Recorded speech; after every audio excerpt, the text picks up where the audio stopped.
All right, you are Robert Isaiah Paredes? Yes, ma'am. And Mr. Paredes is on probation in cause numbers 16-24053, that one for prohibited weapon possession, 20-35328 for aggravated assault causing serious bodily injury, and 20-35329, also aggravated assault causing serious bodily injury. Was in court previously. Entered pleas of true to counts 1, 2, 3, and 6. I've received an updated pre-sentence report. Have you both had an opportunity to review that report? Yes, Your Honor. Yes, Judge. Any additions or corrections? None from the count. Any testimony with regard to any of the other allegations? Mr. Smith? Judge, we have Mr. Preston here for. I'm sorry, I can't hear you. We had the probation officer here, if you'd like to hear from him. I believe that, yes, I did address. I mean, I have what he put in here, but I just am asking if there's any witness, if you want to put in on any testimony for the counts that were not pled true to or not.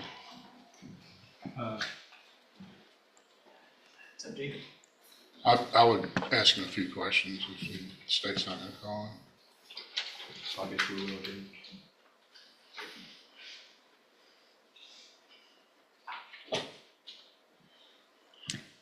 All right, Mr. Patton, if you'll please raise your right hand. Do you swear or affirm the testimony you're going to give in this hearing will be the truth, the whole truth, and nothing but the truth? I do. Thank you, sir. Go ahead. Mr. Paredes was ordered to perform community service, and has he completed all of that and provided verification to the probation department? He is not, no. And did he appear for alcohol or drug screening on June 18th, June 25th, July 2nd, July 5th, July 21st, 2025? What were those dates again? June 18th, June 25th, July 2nd, July 5th, July 21st, 2025. So June the 18th, he did not show. June the 25th, he did not show. July 5th, he did not show. And July 21st, he did not show. That's what it's. I guess I want to know with regard to community service, obviously what has he done out of any of it, if any? Your Honor, in cause number 16-24053, he has completed 169 hours out of the originally assessed 300, Okay. which leaves him with 131. He last performed community service on April 4th of this year. He worked with our work crew at my Beaumont office. He has not performed any of the community service in either of the other two cause numbers. Okay, thank you. Mr. Kimler? Shouldn't the community service be concurrent in all three of the cases? In other words, the community service that he's done in one case should transfer and be credited against community service required in the other cases? It is, yes, you're correct. So he would have 169 hours in each of the three cases Yes. credited, is that right? Yes. And is that so even though he was already on probation on one and then we gave him probation on two after that? It is typically how we do that, Your Honor. We typically will give them credit for community supervision on any of the cases they're doing for us, regardless of when they started supervision. Community service. Yes. Sorry. May I proceed, John? Yeah. How long have you supervised him, Mr. Patton? So I'm a supervisor at our department. I've seen Mr. Paredes on numerous occasions for administrative hearings, case staffings, and when I've held down a caseload when we've been in between officers. Because you have some familiarity with him. I do, yes, sir. And during the times that you supervised him directly, has he maintained proper demeanor with him? Yes, sir. Yes. Proper decorum, all those things? That is correct, yes, sir. And should he be continuing on probation, you would not be the supervising officer, that would be someone else, is that right? That is correct. I would not be supervising him. Well, let's say, I suppose you acted as a supervising officer at some point in your career at the probation department, is that right? That is correct, yes, sir.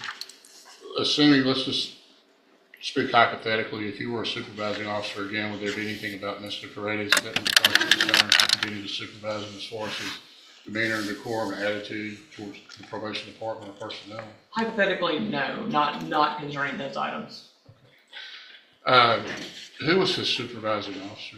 His supervising officer was Alexandra Ariano. Ms. Ariano went out on maternity leave and elected to stay home with her child. And so we've since filled that vacancy with a new officer. But she was the one that was, I guess, directly supervising. That is correct, yes, sir. You had access to her records, is that right? I do, yes, sir. Is there any indications in there about some type of mental health referral, anything of that nature? No, sir, there's not. Not that I've come across. And nothing in the records that indicate that there's ever been any type of mental health assessment or mental health recommendation for Mr. Paredes, particularly not for schizophrenia or anything like that, but perhaps depression or? Not that I've come across, no, sir. That's what it is. No further questions. All right. So, Mr. Paredes, it shows here in this updated pre-sentence report that one of the things you told Mr. Patton was that you had been on probation since you were 18 and you just couldn't do it anymore. Yes, ma'am. That's true. And then you said, I'll take a safe P. I feel like prison's going to make me worse and blah, blah, blah, but I feel safe P is the best thing for you. So tell me what you're asking for and tell me why. Well, at the time when I told him that I couldn't take probation anymore, that was one of the times where I was just feeling real down and depressed, from everything that's going on in the past, with me being shot and stuff like that. I was shot in my neck and my arm. So since then, I've been having real bad PTSD, real bad depression, bipolarness. So, there's some days where I'm good, some days I'm not. Some days I wake up on the wrong side of the bed from having nightmares, and some days I'm just as happy as I can be. So from that point on, at this point, I know since being in jail now, this isn't what I want because it's just hurting my family, hurting my daughter, and being around the people that's around me, being around murderers and rapists and aggravated robberies and all that. It's just a bad environment for me, and it puts me in a bad mood. Puts me, in a bad mindset, I guess you can say. And I did speak with the counselor I had that they assigned me for probation, and I did tell her those things, and they did recommend MHMR, but I never went just because I felt like it was I felt kind of low, of thinking I would go to MHMR, cause Stigmatized. yes sir. So at this point, I don't want to go to jail or prison. Feel like being in here, sitting in here, has helped me realize that my life is on the line and it isn't a game and it isn't a joke. And but I do need help mentally. I was prescribed Zoloft the last time I was in here due to my PTSD, but I never took it. Because I heard really bad things about it. But now I'm starting to realize maybe I should be on Zoloft just to control the urge of smoking weed and that kind of behavior. I could ask him a few questions, Ron. Sure. I- Wait, I'm sorry, Ron. best you can, raise your right hand. Do you swear from the testimony you're going to give in this hearing will be the truth, the whole truth, and nothing but the truth? Yes, ma'am. Go ahead. Explain those facial tattoos to the judge. This tattoo right here is my daughter's birthday, 11/14/2017, and this is 9/16/22 is the day my cousin killed himself. He shot himself in the head. This was right after my uncle had passed of cancer, and my cousin who just passed away, his dad, my other uncle, had just passed due to cancer as well. That's why I turned myself in a week later after my warrant had came out. This tattoo on here is a heart and a music note. I got that for my ex-girlfriend, being dumb at the time. No gang affiliation. No gang affiliated tattoos on me. And you did turn yourself in on the warrant. Yes, sir. I did turn myself in. How are you maintaining employment when you're out? I always held a job. Even if it's working at Whataburger. What was your last job? Shipley's Donuts was my last job to maintain, because I got laid off. I was with Bechtel. I was a carpenter for Bechtel for about 1.5 years. At the LNG plant? Yes, sir. LNG terminal? Yes, sir. What were you out? You were a carpenter? Yes, sir. Scaffold builder? What were you? We were doing woodwork, building decks and Okay. carports and lunch tents and that nature. And as far as being shot, that actually, I know the court, in looking at his criminal history, these are serious cases as far as the aggravated assault, serious bodily injury. You were actually shot during that interchange, is that Yes, right, sir. by the other people? Yes, sir. And you had returned fire? Yes, sir. That's not I what, understand, Your Honor, but it's not, I don't want the court to think, He- I'm just looking at it, and I'm not trying my to. understanding from the version in the pre-sentence report previously, and I didn't represent him. my recollection of it actually, because it's not good when I remember you. The fact that you were already on probation for a felony, Right. and then you came in and you admitted that you went there to shoot, you went there to go shoot Christy, but, which is your child's mother, right?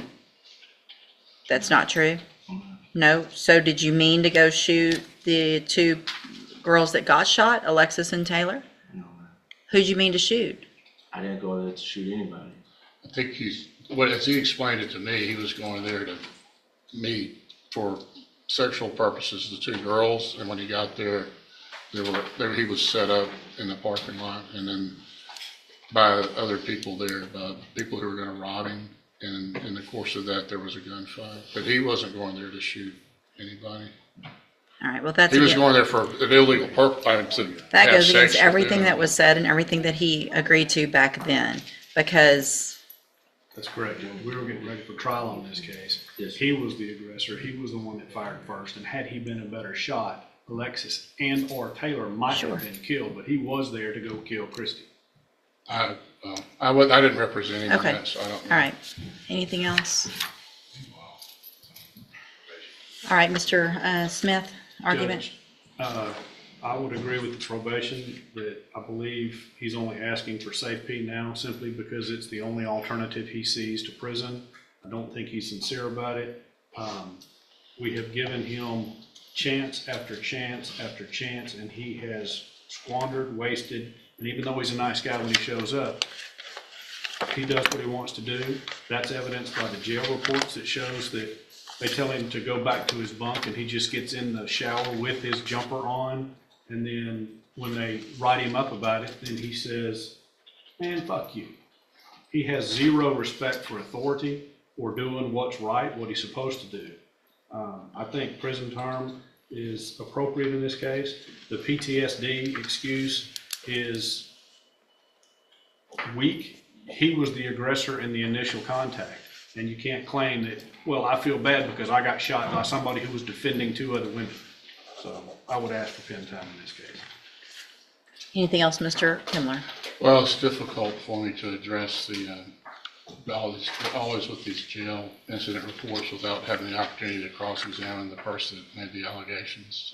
So I would ask the court to consider the fact that that's not subject to, those allegations aren't subject to the rigors of cross-examination. But I think that on Mr. Brady's behalf, struggling with depression is a serious matter, and I know, and I respect Mr. Smith's looking at this as a way somebody just volitionally or somebody just deciding to be stubborn and self-centered and not complying, but depression is a serious problem. He has struggled with that. I think that's indicated by the limited mental history that we have. There is no new offense allegations in this. These are administrative violations. Of course, those are important, especially reporting.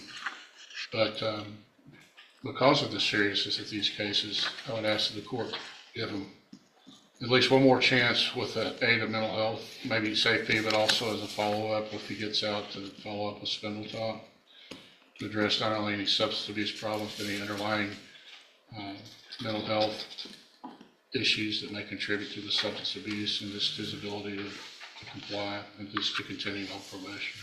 All right, thank you, Mr. Kimler. So, Mr. Paredes, the thing is, you've been given exactly what Mr. Kimler is asking for.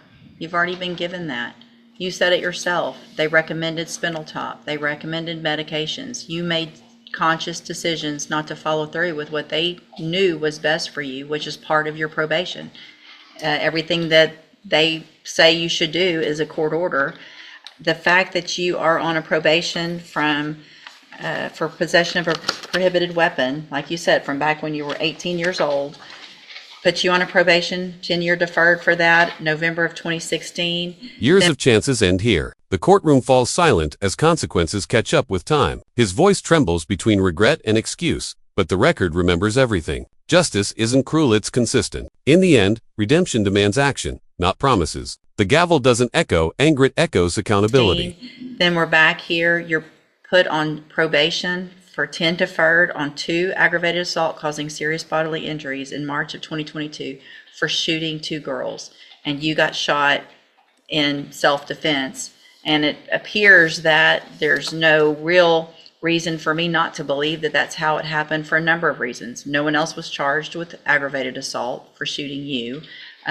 All the police reports, everything that went through in those pre-sentence reports previously that I have copies of, all makes it appear to be true that you went there to shoot either Christy and or whoever else.